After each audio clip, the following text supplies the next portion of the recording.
मामला ये कि पिछली सरकार ने कस्टमाइज पैकेज में 250 रुपये प्रति मीटर के हिसाब से लगभग 150 बीघा ज़मीन इंडो फार्म को जो है अपना अन्नपूर्णा रोड है उस पर दी है, और 150 बीघा कृपालपुर में दी है, वो 1 रुपये में दी है।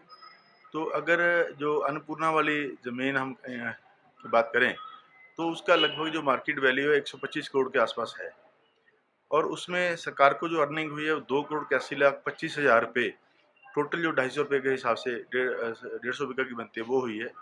और अभी तक 2 वर्ष में उन्होंने कोई काम नहीं किया है। और इस ज़मीन का ओपन मार्केट में जिन लोगों की जो लोकल हमारे हिमाचली लोग काम करना चाहते हैं, इंडस्ट्री लगाना चाहते हैं, छोटा मोटा यूनिट लगाना चाहते हैं, तो उन्होंने किसी ने 500 मीटर का प्लाट मांगा है, किसी ने 1000 मीटर का प्लाट मांगा है। अगर उनको हम रिटेल करके ओपन ऑक्शन उनकी करें, अलॉटमेंट ना करें, तो लगभग 125 करोड़ रुपए के आसपास जो है सरकार को अर्निंग होगी। मेरा तो सरकार से बार बार यही निवेदन रहा है, मैंने चीफ सेक्रेटरी साहब से भी कहा है, मैंने मुख्यमंत्री साहब से भी कहा है, मैंने उद्योग मंत्री साहब से भी कहा है कि हमारी वित्तीय स्थिति खराब है। मेरा जो बद्दी बरोटी वाला नालागढ़ अथॉरिटी है उसमें पिछले 2 वर्षों से बजट जो है वो नहीं आ रहा था बजट से, तो हमारी अपनी जो अर्निंग है वहाँ की उससे हम डेवलपमेंट कर रहे हैं।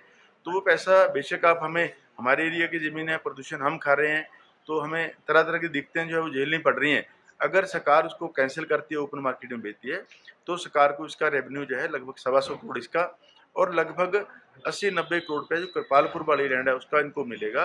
क्योंकि जब माननीय मुख्यमंत्री महोदय ने इतना बड़ा फैसला लिया है कि जो डिवाइस पार्क की ज़मीन जो भारत सरकार को हमने 1 रुपये में दी थी, उसको वापस लेके हमने स्वयं बेचने का फैसला लिया है, तो ये भी कड़ा फैसला लेके ये मतलब हमारे एरिया के लिए डेवलपमेंट में ये पैसा काम आएगा। आपने बात कही कि सरकार से आपने आग्रह किया है, लेकिन उद्योग विभाग तो वहाँ पर इंफ्रास्ट्रक्चर डेवलप करने में लगा हुआ सर। जी हाँ, ये एक और मेरी बात में ध्यान में आई है कि इसके एवज में उसकी जो प्रोटेक्शन है, क्योंकि नदी के किनारे, रत्ता नदी के किनारे ये ज़मीन है, उसकी प्रोटेक्शन वाल जो है लगभग FPSIDC जिसका 14 करोड़ का एस्टिमेट था, और लगभग 8 करोड़ 75 लाख का टेंडर ये अवार्ड हुआ है।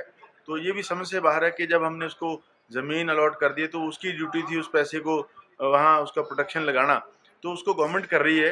तो इसमें भी मैं माननीय मुख्यमंत्री जी के ध्यान में ये चीज़ लाऊंगा कि इस पे भी जो है वो गौर फरमाएं और इसकी इंक्वायरी जो करें। हमसे जुड़े रहने के लिए हमारे YouTube चैनल को सब्सक्राइब करें और नई वीडियो की नोटिफिकेशन के लिए बेल आइकॉन को दबाएं।